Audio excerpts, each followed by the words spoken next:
لبيك يا حسين لبيك يا حسين. أعوذ بالله من الشيطان الرجيم. بسم الله الرحمن الرحيم. الحمد لله رب العالمين. الصلاة والسلام والتحية والإكرام على الرسول الأنام خاتم النبيين رحمة للعالمين وعلى آله الطيبين الطاهرين الذين أذهب الله عنهم الرجس وطهرهم تطهيرا. اللهم صل على محمد وآل محمد.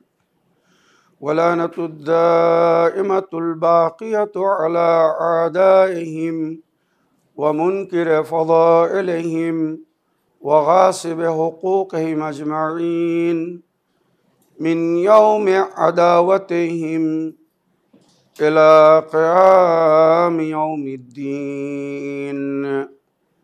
أما بعد عباد الله، أوصيكم ونفسي بتقوى الله، فإن التقوى خير الزاد وبها المعاد، وتنفع يوم لا ينفع فيه مال ولا بنون إلا من أتى الله بقلب سليم.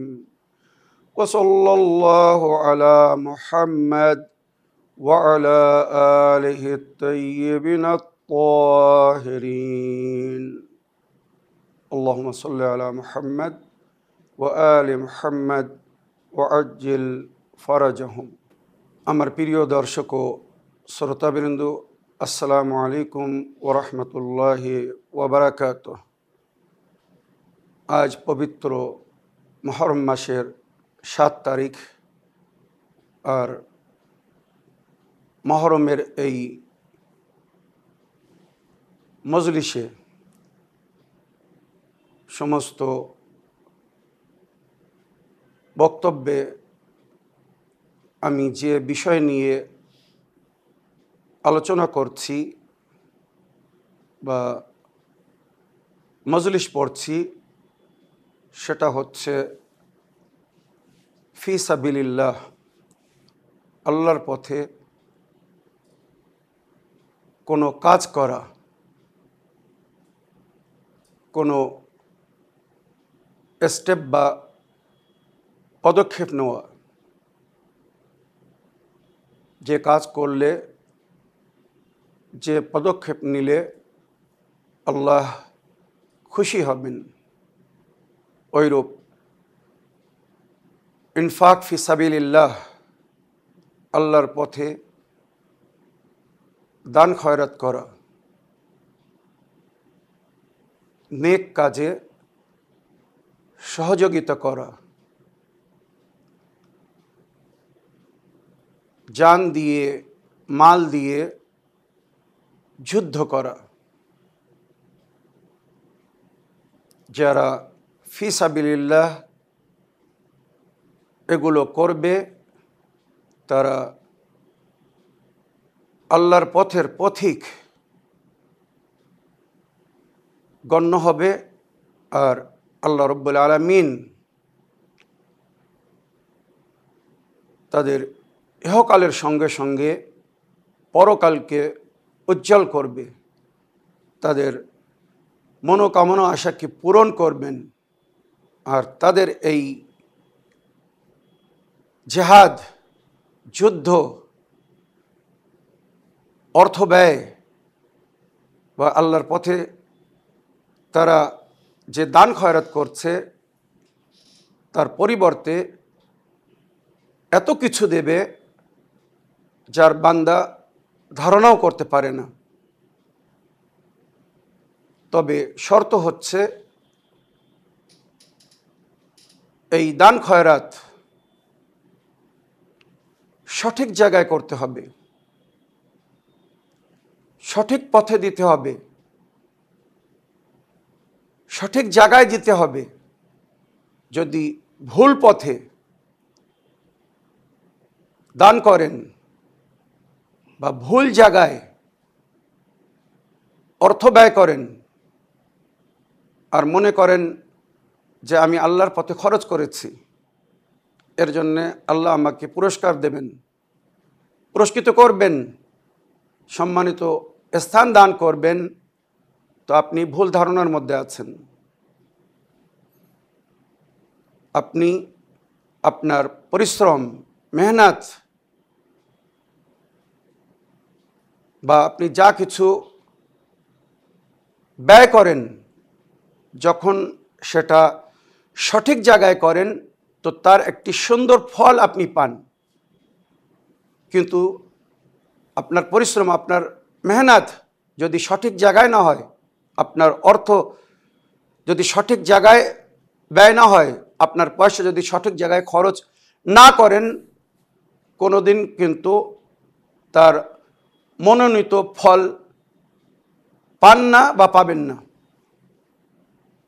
তো খরচ করার আগে, অর্থ ব্যয় করার আগে, আল্লাহর পথে দেওয়ার আগে, দান করার আগে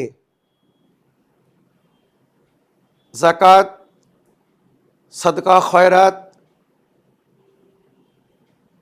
কোথাও বা কাউকে দেওয়ার আগে একবার যাচাই করে নেবেন যে এটা আপনি সঠিক জায়গায় দিচ্ছেন কিনা। এটা আমি বলছি না, কোরআন বলছে। আসুন, আমি গত মজলিসে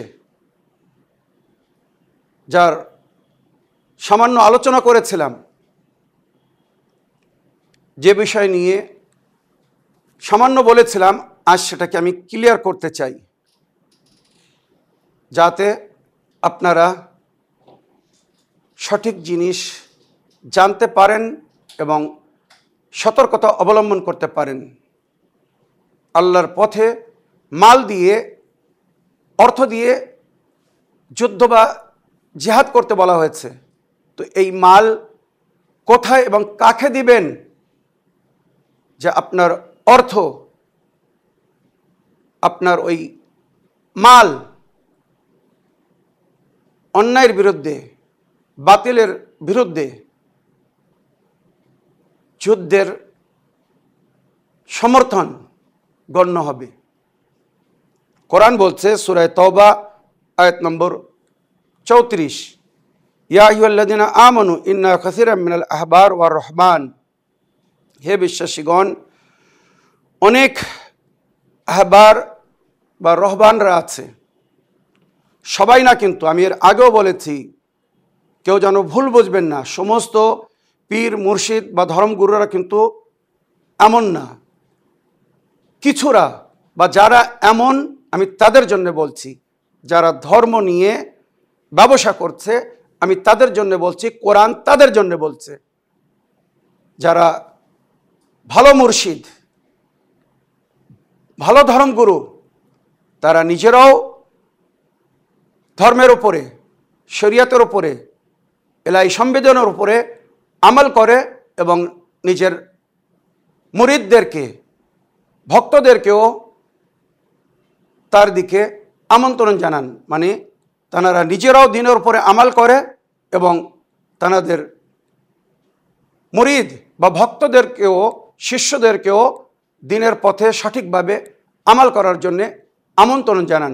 এই ধরনের সমস্ত পীর মুর্শিদদেরকে আমি সালাম করি। আয়াত পড়ে শোনাই, যাতে আপনারা হকিকতকে সঠিকভাবে, সুন্দরভাবে জানতে বা বুঝতে পারেন।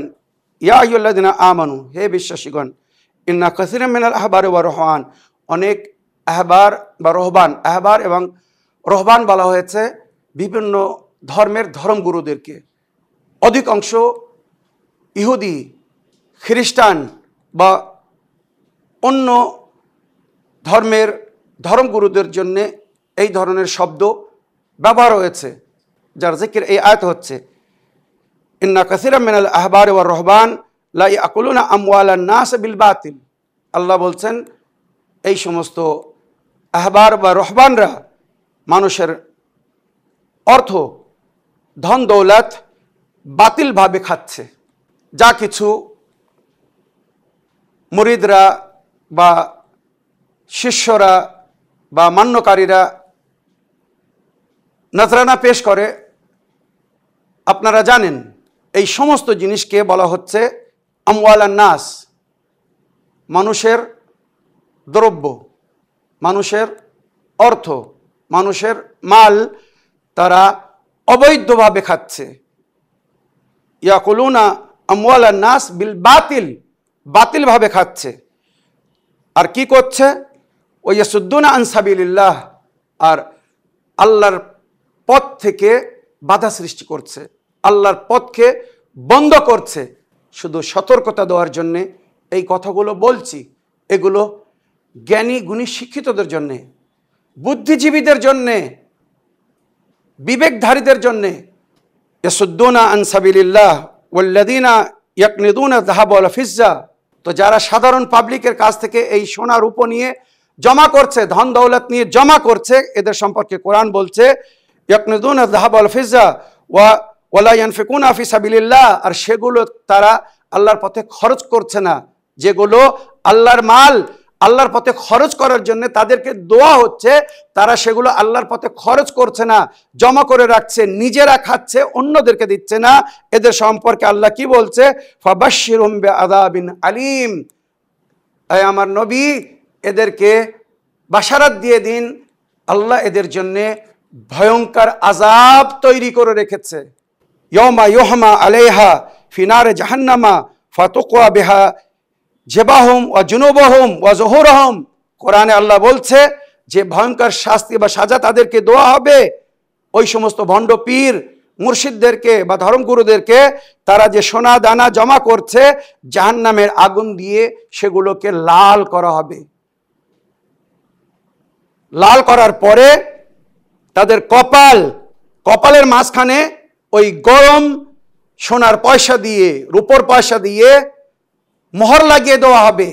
এরা আল্লাহর রহমত থেকে নিরাশ ছিল, আল্লাহর সংবিধান থেকে দূরে ছিল, আল্লাহর বান্দাদেরকে পথভ্রষ্ট করছিল।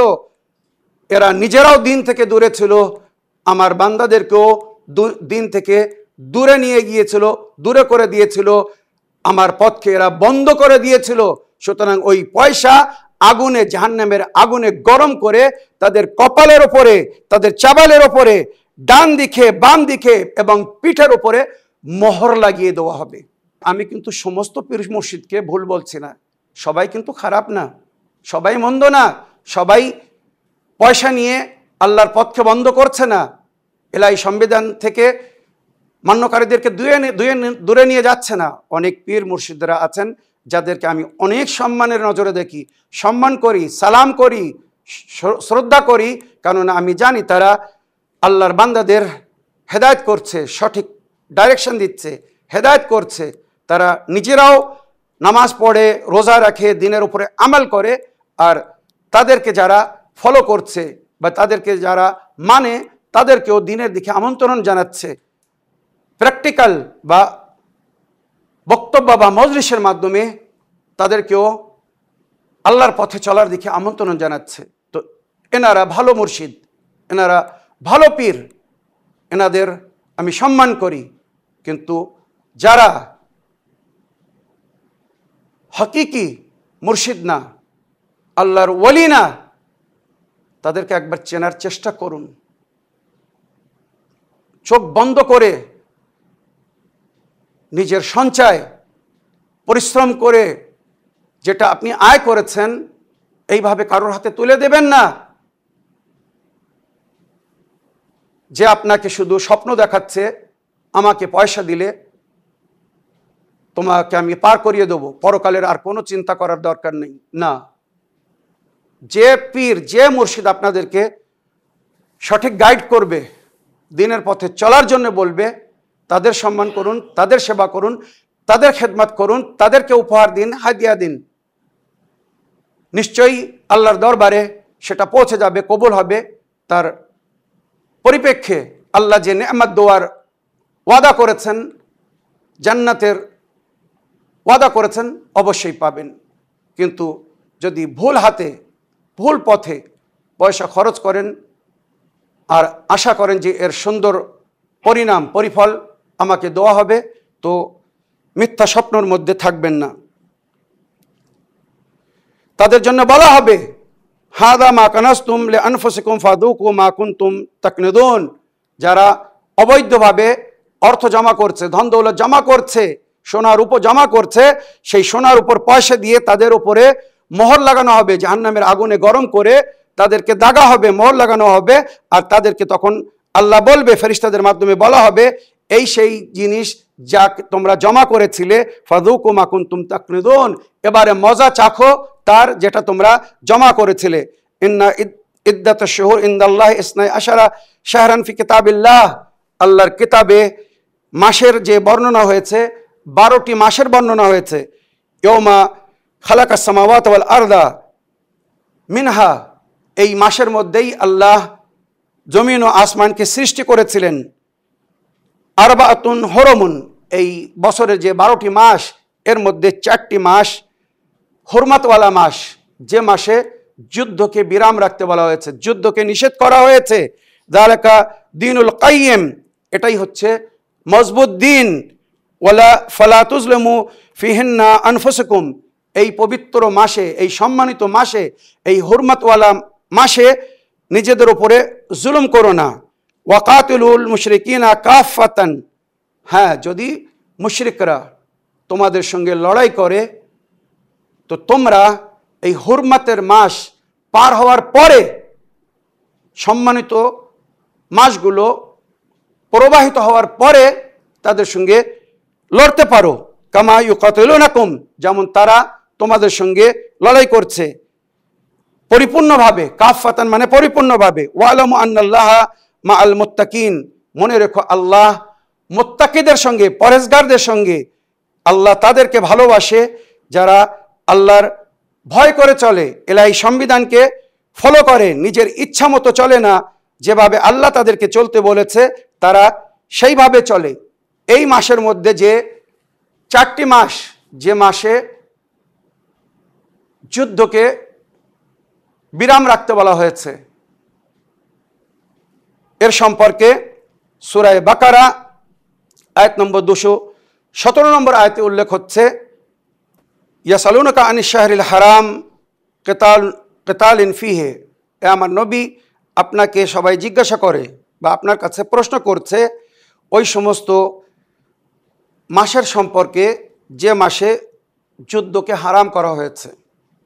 কুল কিতালুন ফিহি কাবীরুন, আপনি বলে দিন ওই সমস্ত মাসে যুদ্ধ করা গুনাহে কাবীরা, ওয়াসাদ্দুন আন সাবিলিল্লাহ, আর আল্লাহর পথকে বন্ধ করা, ওয়া কুফরুম বিহ, এটা আল্লাহর অস্বীকার করা, আল্লাহর হুকুমকে অমান্য করা, ওয়াল মসজিদুল হারাম, পবিত্র মসজিদ কাবা ঘরের অপমান করা, ওয়া ইখরাজু আহলি মিনহু, আর আহলে কাবা, আহলে হারাম বা আহলে মক্কাকে ওখান থেকে বাহির করা, আকবরুন ইনদাল্লাহ, আল্লাহর নিকটে অনেক বড় গুনাহ।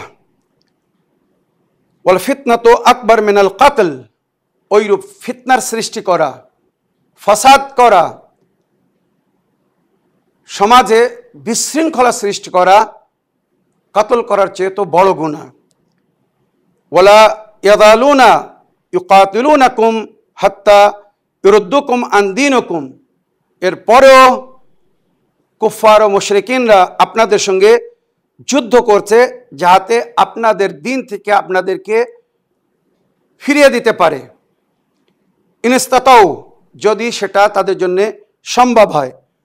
ওমাই ইয়ারতাদ মিনকুম আন দীনিহি, নবী আপনি আপনার উম্মতকে বলে দিন, আপনার সাহাবীদেরকে বলে দিন, যারা আপনার কথা শুনে ঈমান এনেছে, আল্লাহকে মেনেছে, কিতাবকে মেনেছে, দিনে ইসলামকে গ্রহণ করেছে, ইলাহি সংবিধানকে নিজের role and system of life মনে করেছে, তাদেরকে বলে দিন যদি কেউ নিজের দিন থেকে ফিরে যায়, মান ইয়ারতাদ মিনকুম আন দীনিহি, তোমাদের মধ্যে যদি কেউ নিজের দিন থেকে ফিরে যায়, ফায়ামুত, আর সেই অবস্থায় যদি সে মারা যায়, ওয়া ওয়া কাফিরুন, সে কুফরের অবস্থায় মরবে। ফাউলাইকা হাবিতাত আমালুহুম ফিদ দুনিয়া ওয়াল আখিরা, আর এদের সমস্ত আমালকে নষ্ট বা নিঃস্ব করে দেওয়া হবে, যা তারা ইসলাম গ্রহণ করার পরে যা কিছু নেকি করেছে, নামাজ, রোজা, যাকাত, দান, খয়রাত, যা কিছু করেছে, যদি তারা নিজের দিনকে ছেড়ে আবার পূর্বের দিনের দিকে ফিরে যায়, তো এই যে নামাজ, রোজা, যাকাত বা অন্য নেকি করেছে সব কিন্তু নিঃস্ব হয়ে যাবে, ভস্য হয়ে যাবে, বাতিল হয়ে যাবে। এদের সমস্ত পরিশ্রম বা মেহনত বিফল হয়ে যাবে। হাবিতাত আমালুহুম ফিদ দুনিয়া ওয়াল আখিরা ওয়া উলাইকা আসহাবুন নার হুম ফিহা খালিদুন, আর এরা জাহান্নামী হবে, আর সেখানেই তাদের চিরস্থায়ী ঠিকানা হবে। ইন্নাল্লাযিনা আমানু ওয়াল্লাযিনা হাজারু, যারা ঈমান এনেছে এবং আল্লাহর পথে প্রস্থান করেছে, হিজরত করেছে, ওয়া জাহাদু ফি সাবিলিল্লাহ, আর আল্লাহর পথে জিহাদ করেছে। সমস্ত আয়াত যেগুলো আমি পড়ছি, অধিক আয়াতের মধ্যে প্রকাশ্য রূপে ফি সাবিলিল্লাহ কিছু করতে বলা হয়েছে, আর ফি সাবিলিল্লাহ কিছু জিনিস থেকে বিরত থাকতে বলা হয়েছে। ইন্নাল্লাযিনা আমানু ওয়াল্লাযিনা হাজারু ওয়া জাহাদু, যারা ঈমান এনেছে, আল্লাহর পথে হিজরত করেছে, ওয়া জাহাদু এবং জিহাদ করেছে, ফি সাবিলিল্লাহ আল্লাহর পথে, উলাইকা ইয়ারজুনা রাহমাতাল্লাহ, এরা আল্লাহর রহমতের আশা করে, তো নিশ্চয়ই আল্লাহু গফুরুর রহিম, আল্লাহ এদেরকে ক্ষমা করে দেবেন। আমার প্রিয় দর্শক ও শ্রোতাবৃন্দ, যদি সমাজে কোথাও দিনের উপরে চলা দুষ্কর হয়ে যায়, তো কোরআন আমাদেরকে বলছে তোমরা দিন ছেড়ো না, জায়গা ছেড়ে দাও।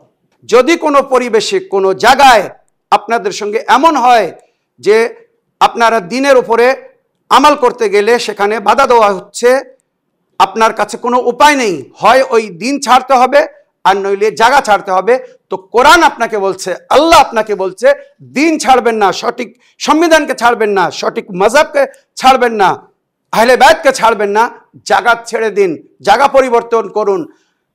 কোরআনে প্রায় 100টির বেশি আয়াতের মধ্যে বলা হয়েছে, যারা আল্লাহর পথে চলার জন্যে হিজরত করেছে, জায়গা পরিবর্তন করেছে, আল্লাহ ইহকাল ও পরকালে তাদের জন্যে সুন্দর জায়গা, সুন্দর এবং সম্মানিত স্থান দান করেছেন, যে স্থানকে দেখে কালকে অন্যরা অবাক হবে যে এই সম্মানিত স্থান এই ব্যক্তি কি করে পেল।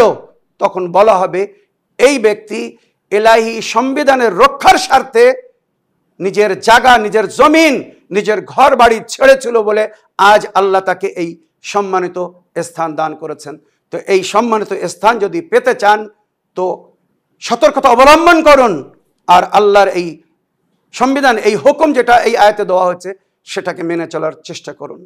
কারবালার ময়দানে জনাবে কাসিম যখন জালিমদের সামনে এসেছিলেন, আপনারা জানেন এক রাত্রের দুলহা ছিলেন জনাবে কাসিম।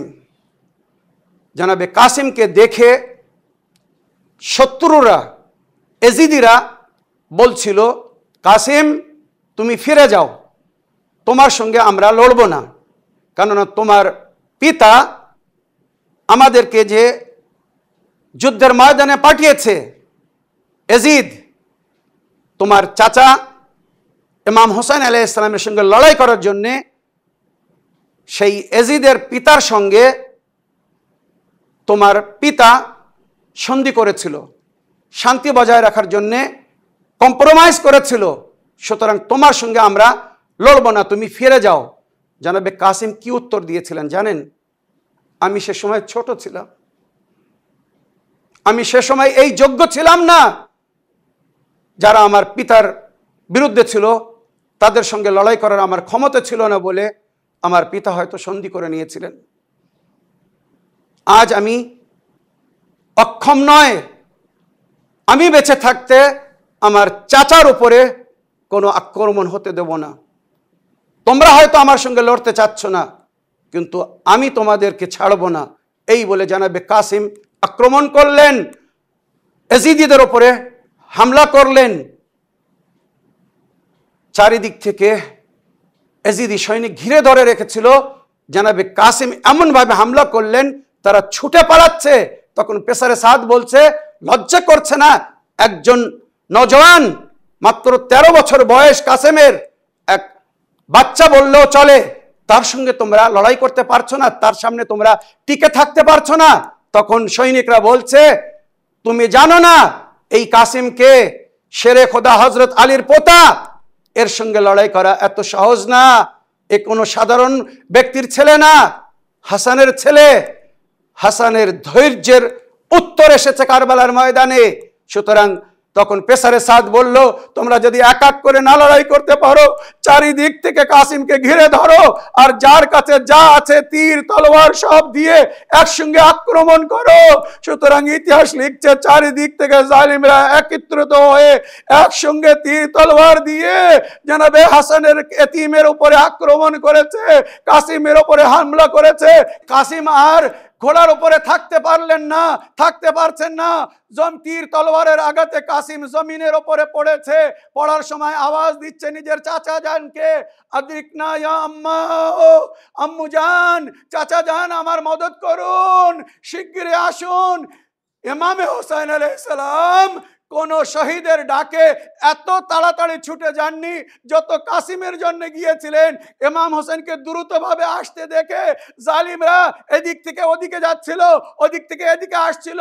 ভয়ে তারা পালানোর চেষ্টা করছিল যে হোসেন আমাদের উপরে আক্রমণ করবেন, হয়তো হামলা করতে আসছেন।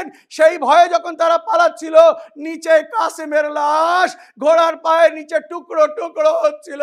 ইমামে হোসেন যখন কারবালার ময়দানে পৌঁছেছেন, বলছেন, কাসিম বেটা তুমি কোথায়? আওয়াজ দাও।